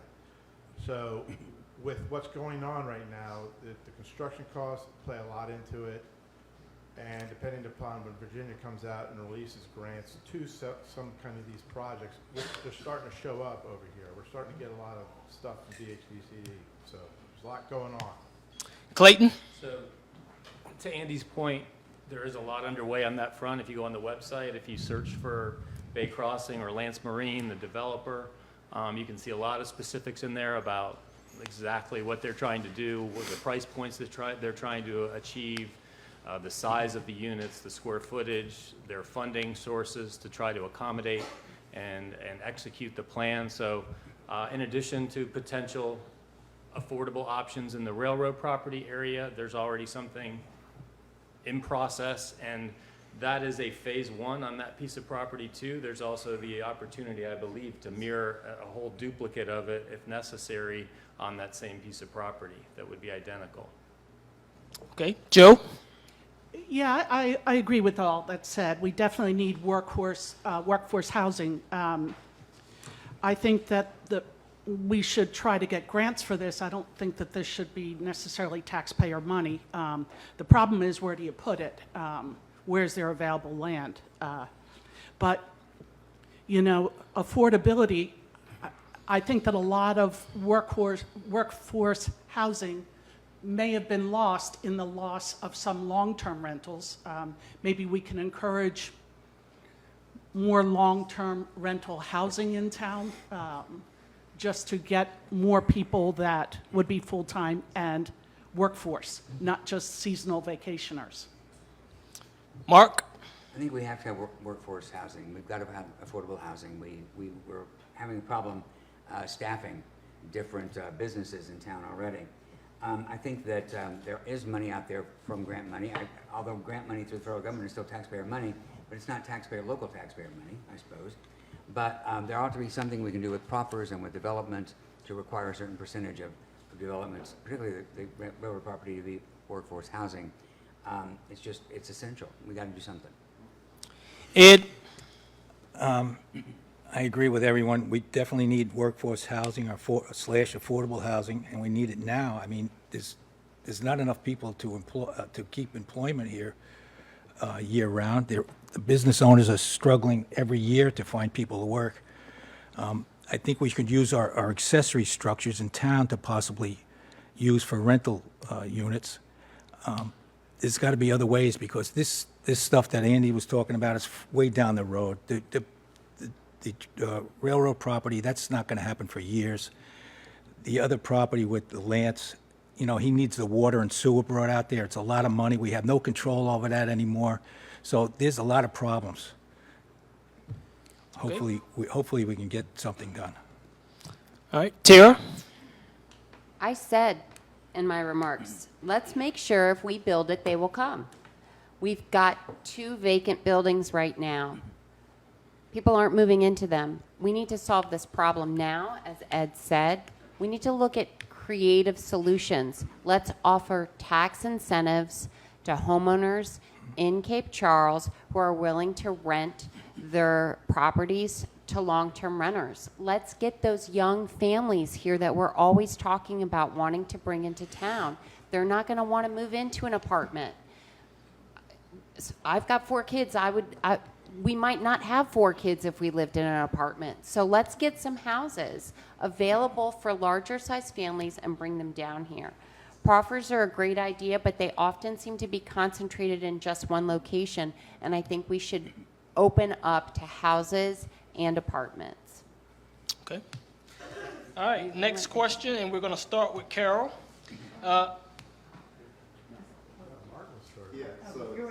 Yeah, we're going to start with you. All right. It seems that the town of Cape Charles and Bay Creek are divided as Bay Creek is closed to townspeople, and Bay Creek voters have been told to get out and vote for Bay Creek candidates. How do you think we can bring the town and Bay Creek together versus seeing them as separate? Well, actually, I think Andy does a pretty good job with that. No, seriously. That's right. Because he's on town council, and he also is a Bay Creek resident. And sort of he can bring information from Bay Creek to the town council, and that helps a lot. I think that the other thing to understand is I think we need to sort of make some sort of bridges between Bay Creek and the town. I think that the walking trails and having things more accessible to Bay Creek and Bay Creek more accessible to town will help. But again, you're right, might be a little bit of an issue, but I think there are ways to overcome it. Okay. Andy? Such a decisive question. Look, I lived in the historic town 11 years of the first 21 that I've been here. I've been in Bay Creek for 10 years. This question's come up a million times. It's private community. It's just the way it is. It's just like anywhere else you go. It's set up that way. The people over there are no different than the people in Cape Charles. They live in this town. They still go to the same places everybody goes. It's one of the things that came up with old school over there before that got turned into condos and apartments. It's basically love your neighbor. Enough of this decisiveness between different communities and here between Bay Creek North, historic downtown, Bay Creek South. We're all one town. Just enough of that. I can't take that anymore. It's just too much. All right, Clayton? I mean, I don't get that vibe in terms of when I've talked to people. It is interesting when you're campaigning, though, when you do talk to people in Bay Creek, it is hard to pull out of them what's important to them when it comes to all of this, because most of the things we've talked about tonight don't really apply over there. I mean, they have their own infrastructure, their own self-governing through their HOA. I mean, they could make things far more restrictive than we could ever hear. They could bring it up a notch. You know, if their facilities are inadequate, they will go to their HOA to say we need more pickleball or pool facilities or whatever. But you know, the main thing that they want to see is a vibrant business community, because it's one thing to live in a beautiful home, but you also want to have a life and be able to go out and socialize and interact with people. And that's the main thing that I hear back from people. But I don't see it as being a real divide. Okay. Joe? Yeah, I'm with Clayton. I don't see it as being a divide. I believe, Katie could correct me, but I believe that they're 2 different residential zonings, so we're not zoned together. Bay Creek does not have the problems that the historic district does, and like Clayton, I tried to get an idea from Bay Creek residents exactly what it is that they have issue with. And the only thing that was common was the issue of balance, is having a voice. That was very clear, but nothing else. The fact that it's a gated community, it is a gated community. That's the way it was set up. I don't have any problem with that whatsoever. It's lovely. I just drove by it. I just drove through it a couple days ago, and it's absolutely beautiful. I'm so happy that those residents are so welcoming and vice versa. I don't see any problem at all. Mark? I think at times there has been that divide, but I too am tired of divisive issues like that, it attempts to separate us, because we are one town. And as one town, we've got problems in the historic district. They aren't the same as they are in Bay Creek, but they have issues there that aren't similar to the ones we have here. But I think working together, we can resolve that. And I would hope that people wouldn't say block vote for a certain group of candidates, but that's certainly their right to do. But I hope they wouldn't, because there are good folks up here that I think any one of us would be great on town council. Thank you. Ed? Well, I think there is a certain amount of divisiveness. I mean, just by the virtue of being in a gated community. It just tells you, historic district residents, we can't even go in there without any valid reason. I mean, I go in there all the time because I have a piece of property, and I get my little card to enter, and I can use the pickleball courts. But if I want to use the restaurant, I'm not able to, as far as I remember. The last time I called there, they said they wouldn't let me in. I mean, That's just you, Ed. maybe. I love the people there. I play pickleball with them all the time. But there is a certain difference. There's a certain different vibe with the historic district people and the gated community of Bay Creek. That's thank you. Tara? I'm the other candidate here from Bay Creek. And I'll tell you, when people ask me where do I live, I don't say I live in Bay Creek. I say I live in Cape Charles. That's what I came here for Cape Charles and the community of Cape Charles and the charm of Cape Charles. I work tirelessly on Cape Charles Main Street events, and all of those events happen in the historic district. It never once occurs to me that I'm not working for the town as a whole. I am not working on anything that is bettering the historic district over Bay Creek or vice versa. I am doing everything that I do for this town, and certainly running for town council to represent the entire community of Cape Charles. Martin? Well, I don't know of any divide between Bay Creek and Cape Charles. I just think that Bay Creek is Cape Charles, so I agree. It's one town, one sound, one band. All right. I like it. Next question, we're going to start. Good to hear that. Yes. All right, next question, we're going to start with you, Andy. Regarding the railroad property, how will any increased traffic in and out of town be managed? Do you foresee a need for a new road connector? How will you mitigate the impact on Mason Avenue from any development from the railroad property? 60 seconds. We don't even have a stoplight in town, so I'm not worried about it. It's going to keep a little bit of traffic coming. I don't think we're going to be running into 5 o'clock rush hour or, people taking an hour to get anywhere. Look, I live in Northern Virginia. That's why I'm here. We couldn't take it anymore. We're not going to have that kind of problem. We've got, not only have Cassatt Parkway that goes out, and you can go out Old Cape Charles Road, or you can go out to 184. There's plenty of ways out of town. We're not going to have that issue. All right, Clayton? I read the 120 pages of zoning changes, but I didn't get into thinking about that issue. But yeah, I think if we have that problem, it's going to be a problem that will evolve pretty slowly.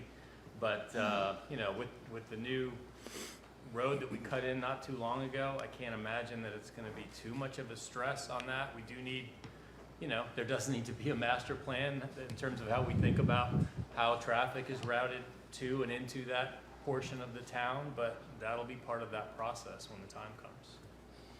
Okay, Joe?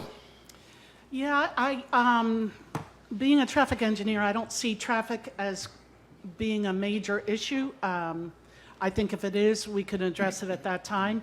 I do think parking will be an issue. And I think whatever goes in is going to have dedicated parking spots for its business. I mean, there's no more of, you can just use the public lot. I think that parking is going to be an issue more than access. Thank you. Mark? I do think that the congestion of traffic is not going to be an issue, at least anytime soon. I think it'll develop over time. As Joe said, I think that we have the ability to handle it, as others have said. Cassatt Parkway is a wonderful addition to the ability to exit town. Old Cape Charles Road could perhaps have some improvements. 184 doesn't seem to be traffic logged. As far as I've experienced, I don't have major wait times there. And I too echo the concern about parking in the new development. Ed? I think the town will hire a consultant for traffic. I'm only kidding. I don't think there's going to be any problem. There's going to be a master plan. They'll have engineering worked into it, and I just don't see that as a problem. Tara? I concur with a lot of what's been said here. I would like to see that we focus a little bit on bringing roadways or access with golf carts so that they're not sharing the roads as we develop this new property. And I will say, for the record, I would want to make sure we do not do anything to the hump, that it is there for all eternity. Yes, I knew you'd appreciate that historical perspective. Yes, yes. I agree with you. All right. Martin? Yes, I agree with everything that's been said. Okay. And I yield my time to Carol. All right. Carol? I think the only time we ever really have a traffic problem is on 4th of July evening, which is crazy, but we have to remember how many people come into town on 4th of July evening, and that traffic resolves within about 45 minutes. I know because I live right at the end of Randolph, and I monitor that traffic closely. If you consider that a lot of that new housing and work and at the beach, at the harbor is going to be mixed use, maybe some of the people that live there will actually work in town and we'll even have less traffic. Okay. All right, Carol, we're going to start with you on this question. Do you have anything? No, it's Andy. Oh, Andy. Andy's Okay. next. All right, Andy, we're going to No, start with you on Andy, this question. you went first last time, Andy. No, it's Clayton. It's Clayton. No, Carol Is it just Clayton? finished. I've got 4 kids. I know all about whose turn it is. Hey, all I know is in turning 60, my memory starts. All right, Clayton, we're going to start with you. Do you have anything original to say regarding the issue of short-term rentals? Saying it all in 1 minute, Clayton. Original. Goodness. I think that, oh man, original to say. I think that with the price points being where they've gotten to in town, you may actually start to see even less short-term rentals in the future of this town going forward. With 4.1 million boomers continuing to retire over the next 5 to 7 years, I think it's a lot more likely that you're going to see early retirees and second homeowners buying those homes. It just has never made sense to rent these houses. We owned ours at $325 and I didn't make money on it. And I can't imagine the equation right now with rising flood and hazard insurance rates, how it's a viable thing to do for much longer. That's original. All right, Joe? I've said plenty on short-term rentals. I guess if I think about it, the one thing that would be unique, I do think that the industry will ebb and flow. I think that there's going to be highs and lows. I do worry about what happens when there's lows and the value goes down and the price point for renters goes down. You'll get clientele that we don't get right now, and I am concerned about that. I'm concerned about the maintenance of the houses if they can't rent them. I'm concerned about the exodus of people if they're not rentable. So, yeah, that's my opinion. Mark? I'm not sure about anything original. I think that if we have rules, which I think we need as far as occupancy and parking, that we need a person at town hall that's their responsibility, is to make sure that those rules are complied with. And we do it in a kind and thoughtful and friendly sort of way, not a police force type of way. No offense to the police, but more of have someone from town help to educate those that come to town and those who rent to those who are not from here. But that's a process that can be done, I think, effectively. All right. Ed? I don't think I have anything original to say. I think this issue's been beaten pretty good. But I do agree with Joe. I worry about the forces going downward. And what do we do with these houses that people may not be able to afford to pay the mortgage on? this is a concern that, I think about. Hopefully, they'll be able to survive, and hopefully won't even get to that point. Thank you. Tara? I've made my position on short-term rentals pretty clear. I would state again tonight to reiterate, homeowners and renters are our future neighbors and friends, and we need to treat them as such. I do think as a town council, we need to explore alternatives, creative solutions to our long-term rental problem. Let's offer some tax incentives to short-term homeowners to rent their homes out to long-term renters. That's the last creative thing I have to say on that topic. That's exactly what I was going to say. Thank you. See? Make short-term renters, long-term renters, and Yes. then we wouldn't have a problem. Yes, this is true. She's just in my mind. Oh, my goodness. Carol? Obviously in my mind too. I think it's important that the short-term rental owners are our neighbors and that we get to know them. They just can't be here all the time. I mean, and so to me, they're just as valuable as my neighbors that live there full-time. Yes. And we know them well, and we take care of their houses when they're gone, and I think that's really important, to make them part of our neighborhood and make them really feel welcome. All right, I just had a little epiphany from the last question, so I'm gonna go to that one instead of the short-term rental. I can't add any more to it. Just so you all know, there's 3 large lots up on 13.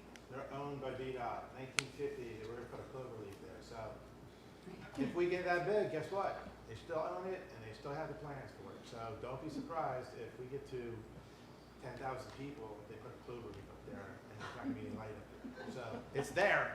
I can tell you that right now. Just a little history. All right. That's where? Right up 13, the 3 lots right next by the lot. Where our sign is, across the street where our Sheridan sign is, and the other one that's got a little piece of farming over there. And I believe some of it over by the YMCA. St. Charles? Yeah, it was planted in the 1950s to put a clover leaf there. All So right. you all know. All right, so Joe, I believe we're starting with you this time.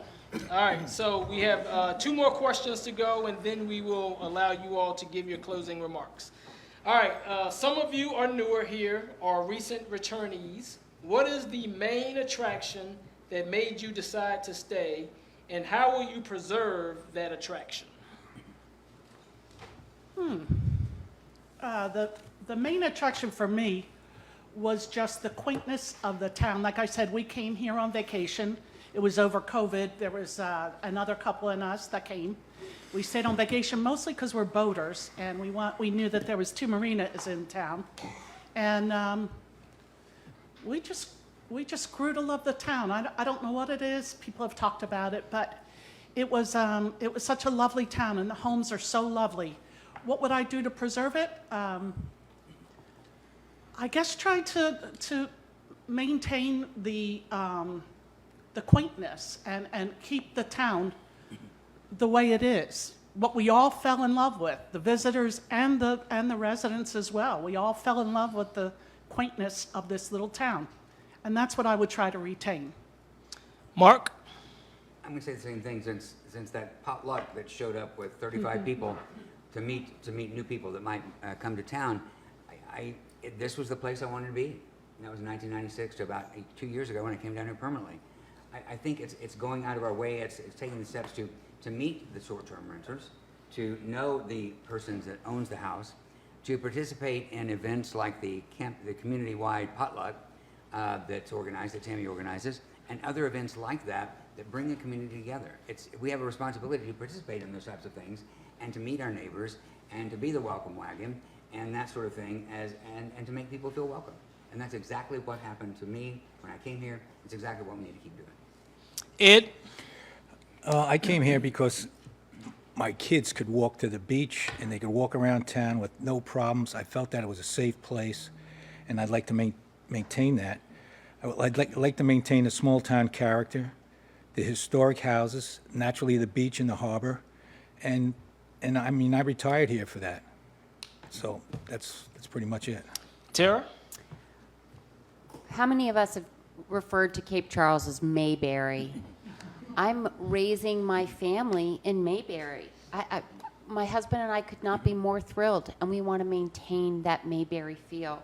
My kids ride their bikes. Last night after sunset, they asked if they could put on little spurlunkers and go for a run. Okay, sure, have at it, kids. Just don't get hit by a car. I let them ride their bikes. They go fishing. They do not drive our golf cart. I'll tell you that right now. This is confidence building independence that my kids are able to have here in Cape Charles that they would not be able to have anywhere else on the Eastern Seaboard as far as I'm concerned. And I'm very happy to be here.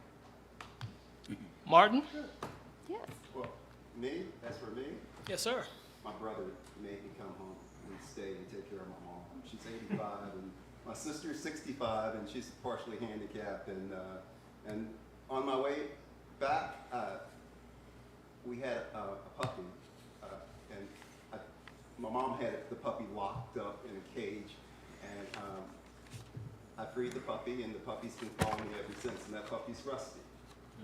And you'll always see me with Rusty or in Rocky. So I have two puppies that I'm obligated to. They're my children. So and I would rather be nowhere else but Cape Charles with my puppies.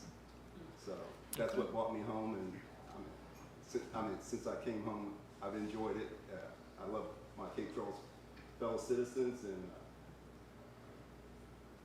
this is home. All right. Carol?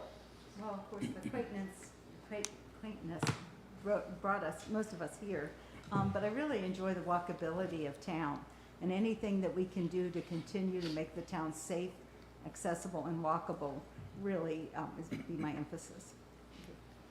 Shelby, 21 years. Everything you guys just said, I've been living it for 21 years. It's changed and it's gotten better.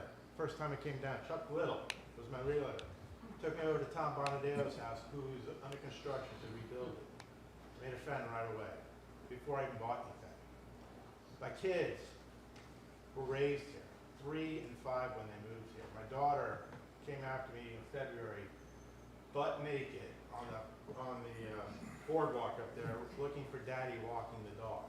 Somebody was picking her up and saying, "What's my kid doing out here?" I said, "I had clothes on."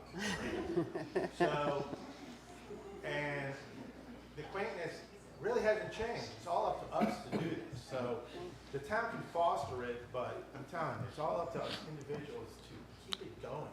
Yes. Reach out to your friends. Reach out to the people who didn't hear short term. Just say, "Hey, where are you from?" That's why I moved here. Exactly. And I've got friends like Bill. George left. And then been there a long time. Sheila, been there a long time. All right. Clayton? I guess the main reason why we moved here is just that my wife insisted on living right next door to her mother-in-law. But no, I mean, it's all these things. It's the quaintness, it's the quirkiness, it's the fact that she can hop on her bike and ride down and get a fresh baguette on a Saturday morning. It's watching people see this place for the first time through their eyes. It's the amazing sunsets. It's the front porch living that is so lost in America now. I mean, everybody in suburban America goes through their garage, shuts the door, and goes behind their house. And I love how we're all out front and central, to your point. So those are just a few things, but there's a lot. All right, as we wrap up with the last question, Mark, we're going to start with you. What will be your biggest personal challenges if you are elected to the town council? I don't know that I'll have many because I am happily retired. I have 2 grown kids who have enjoyed coming to Cape Charles since the 90s. Perhaps the only thing is I might need to dial back a little volunteer work that I'm doing. Just have the appropriate time to do the readings and be prepared for council meeting, as I promised I would be. Ed? I don't think I'll have many challenges. I think I'm ready to dive in and get back to doing the work for the town. I mean, I feel strongly about that, and that's why I'm up here, along with everyone else here. I can't think of any challenges right off the top of my head. Tara? I would not have put my hat in the ring if I didn't think that I could do this job and do it effectively. I'm My husband and I are blessed that he and I are both retired, and so we're able to share the load of raising our children. I think everything is just time management and making sure that you can focus on the things that are important. For me, that's my faith and my family, and making sure you're taking the appropriate amount of time to accomplish the other things effectively. So I don't foresee any personal challenges. All right, Martin? Well, I do have a personal challenge, but that personal challenge isn't for me, it's for my vision of Cape Charles. And my vision of Cape Charles is, again, annexing Cape Charles, Peak to Cherrystone, and becoming an independent city, and only worrying about one tax, that's the Cape Charles tax. And the county could prosper from that too, because we have nothing in Lower Eastern Shore. That's a lot of sidewalks, Martin. All right, Carol? I think it's been quite a challenge to learn a whole new set of regulations, and I certainly have never done this type of work before, but I'm certainly up to the job. Thank you. Andy? So personal challenge, nothing with council. I mean, it's an extra strategy to have a desire to sell off my business. That's going to be my biggest challenge, personally. So we'll see how that goes. I still got time. All right. Clayton? I think the job doesn't frighten me. There's an incredible learning curve, I think, for any of us who are going to be potentially doing this for the first time that is substantial. There's so many things that I thought were such simple solutions that once you start to dig through all this stuff and stare at the ceiling at 3 o'clock in the morning and start to understand the complexities of what it takes to make things happen, it's a little daunting. So that's probably the biggest thing that I think about, but other people have done it before, so I just have to trust myself to be able to get up to speed. You'll see All right. well again. Very nice. Okay, so we're at the conclusion of our candidates forum, and so at this time, we're going to give each candidate 2 minutes to make closing remarks. To keep it simple for me, Martin, we're going to start with you, and we're going to work our way back around to the end. So again, you have 2 minutes to make your final appeal to the audience, and we have 2 minutes to do so. Martin, we'll start with you. Well, I got in this position because I came back home, and I would like to help all our concerned citizens here, and I wanted to go door to door, but my back wouldn't allow me to go door to door, so I think Mark did go door to door, but I will definitely work as hard as I can in any way that I can to help our residents, and I'm looking to support anyone that I can, and I'm begging for your vote. So, thank you. Thank you. Tara? I'm sorry, I was thinking I was going to go last, but I'll go now. Okay. Change it up. Yes, my husband and I are thrilled to be raising our family in this wonderful community. Since we moved here, I've been awed by the generosity, volunteerism, entrepreneurialism, and neighborly spirit of the community. This is a place where everyone gets involved and shares their talents and their time. I made the decision to run for town council because I've invested in this community by bringing my family here. I may not still qualify as young, but I'm certainly raising a young family here, and I want to continue to attract young families to this precious town to raise their children.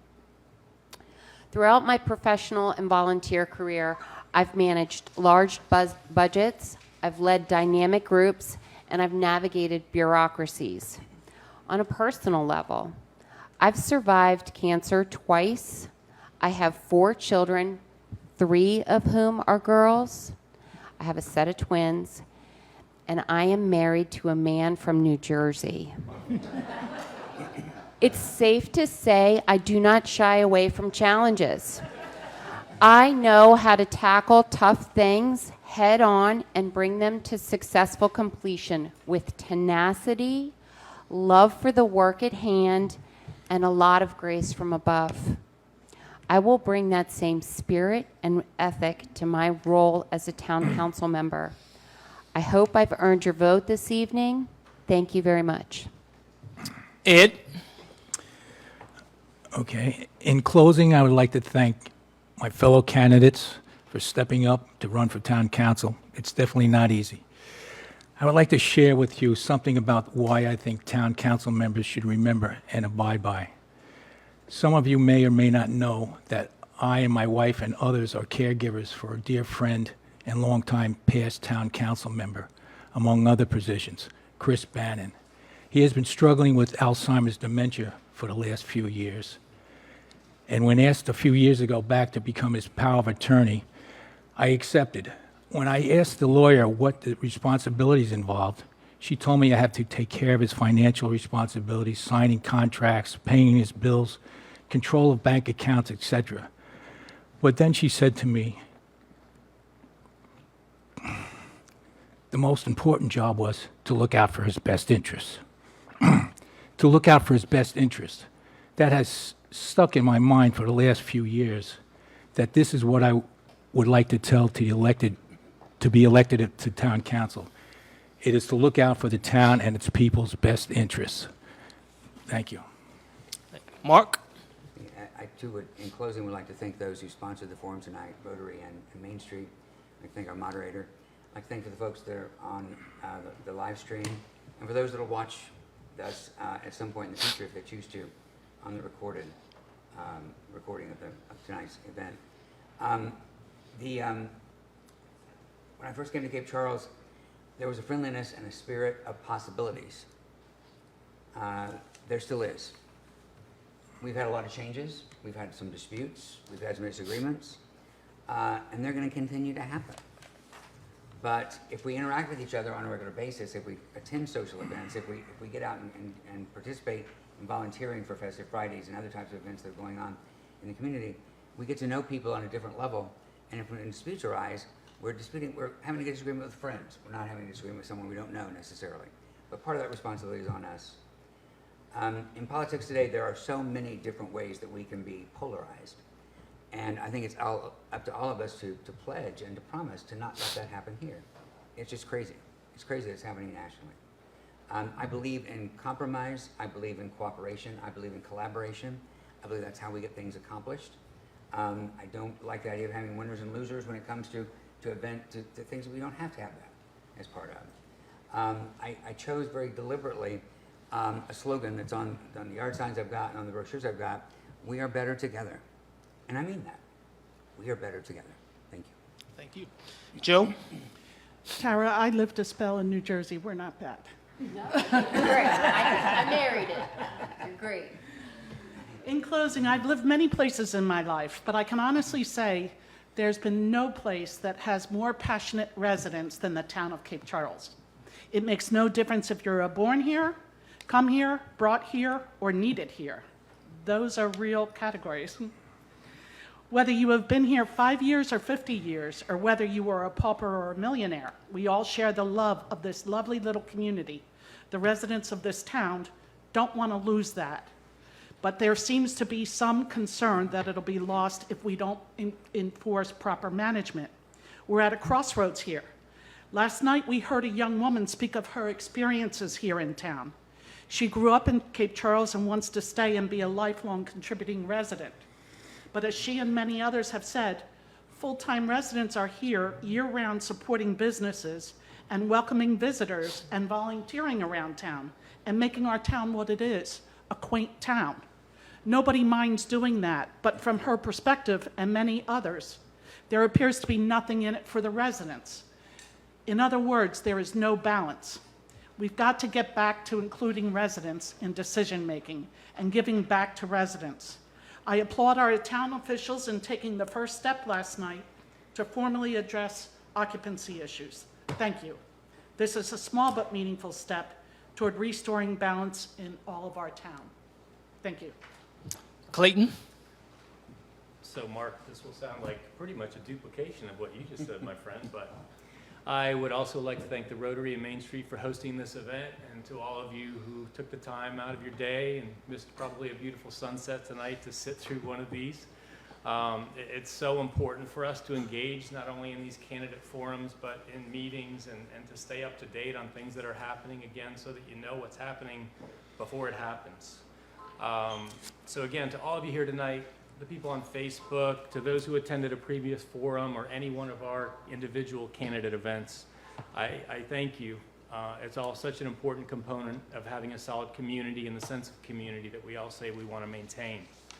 So as you consider who's deserving of your vote, I would ask you to remember that none of us are running for dictator of Cape Charles, and that none of us will have any executive power. Carol. Oh, yeah, I apologize. Hold on. None of us will have any executive power or anything we can enact on the first day, but we're instead hoping to be members of a group that needs to be able to work together, to collaborate, to research, to build consensus, to be of strong resolve, but open-minded enough to compromise, and to find creative solutions to very complex problems. So really what you're looking to do isn't to vote for the person that you know the best. This shouldn't be a popularity contest, and that applies to all of us. It should be about who you feel is best equipped to do that. I hope I present myself as someone who has that capability, and I hope you'll vote for me on November 5th, if not before. Thank you. Andy? All right, I would also like to thank the Rotary and Main Street, which I left out in the first go around.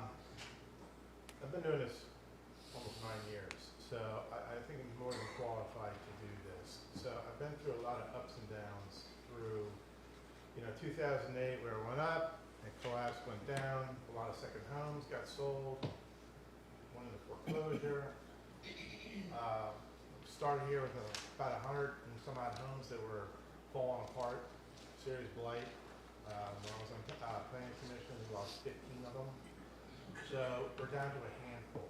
So I think we've done fairly decent in the last 8 years. Community involvement is much needed, and I know a lot of you guys come to my shop. I get trapped there, Paul. So reach out to your council members. Regardless if I get reelected or not, whoever's down there, make sure you reach out to them and give your opinions, because it does matter, because we do need input, and we do have more input than we've ever had. We didn't used to have strategic planning meetings. We didn't have open forums during any of our stuff like the beach master plan. We've actually had open dialogue back and forth in some of our meetings. We're not always so strict. So there are times that we really need to get the community input. And specifically the last one we just did with the beach master plan made a big difference. You can hear it loud and clear. Just going forward, if you think about it, we're human, so reach out to whoever's on council. It makes a big difference. All right, Carol? I'm going to take a word from Martin and say thank everybody this evening. I really appreciate everybody coming and listening, and hope you all vote. Thank you. All right. And again, we want to thank Cape Charles Main Street in collaboration with the Cape Charles Rotary Club. We want to thank you, participants tonight, for being a part of this event. Hopefully you've gained some insight on who you're going to vote for. And just want to remind you that Election Day is on Tuesday, November the 5th. Please exercise your right to vote. Thank you for coming out. Have safe travels home. Good night.